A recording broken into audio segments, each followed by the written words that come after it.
तो क्या फिर परमाणु बम बनाने में जुटा ईरान? आईएईए के दावे से अमेरिका इजराइल की बढ़ेगी टेंशन।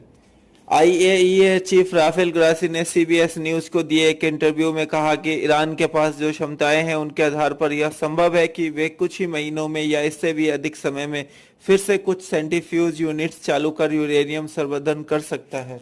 जी हाँ दोस्तों, आप देख रहे हैं स्टार न्यूज।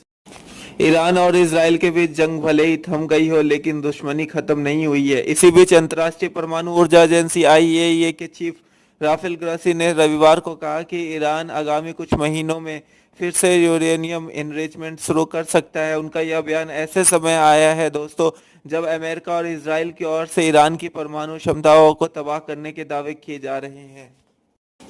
समाचार एजेंसी रॉयटर्स के मुताबिक आईएईए चीफ राफेल ग्रोसी ने सीबीएस न्यूज को दिए एक इंटरव्यू में कहा है कि ईरान के पास जो क्षमताएं हैं उनके आधार पर यह संभव है कि कुछ ही महीने में या इससे भी कुछ समय में फिर से कुछ सेंट्रीफ्यूज यूनिट्स चालू कर यूरेनियम संवर्धन शुरू कर सकता है। उन्होंने स्पष्ट किया कि यह दावा करना गलत होगा कि अमेरिकी और इजरायली हमलों के बाद ईरान की सारी परमाणु क्षमताएं पूरी तरह नष्ट हो चुकी हैं।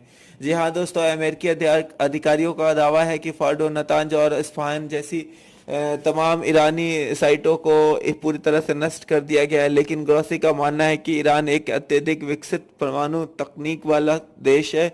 उसके पास जो ऐसे वैज्ञानिक और तकनीकी क्षमता है उसे अनदेखा नहीं किया जा सकता है। उन्होंने ये भी कहा कि पश्चिमी देशों को यह चिंता है कि भले ही ईरान की परमाणु साइट्स को नुकसान पहुंचा हो या उससे भी न्यूक्लियर साइंटिस्ट खोए हो, लेकिन उसने जो ज्ञान और तकनीकी समझ विकसित की है वह अब स्थायी है। राफेल गुरासी से यह भी पूछा गया कि अमेरिकी हमले से पहले ईरान ने कभी उच्च संवर्धित यूरेनियम एचईयू के भंडार को हटा तो नहीं दिया था। इस पर उन्होंने कहा कि हमें अभी यह स्पष्ट पता नहीं है कि उस सामग्री का क्या हुआ। हो सकता है कि कुछ हिस्सा हमलों में नष्ट हो गया हो या और कुछ अन्य जगह पर शिफ्ट कर दिए गए हों। बता दें कि इजराइल ने इस महीने की शुरुआत में ईरान पर हमले शुरू किए थे ताकि वह ईरान के परमाणु हथियार निर्माण की संभावनाओं को समाप्त कर सके।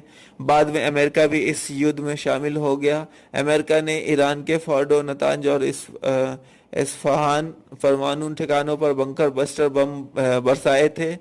इसके बाद अमेरिका ने दावा किया था कि उसने परमाणु बम बनाने के क्षेत्र में ईरान को भारी नुकसान पहुंचाया। ईरान और इजराइल के बीच जंग 12 दिन तक चली थी। इसके बाद सीज फायर हो गया था।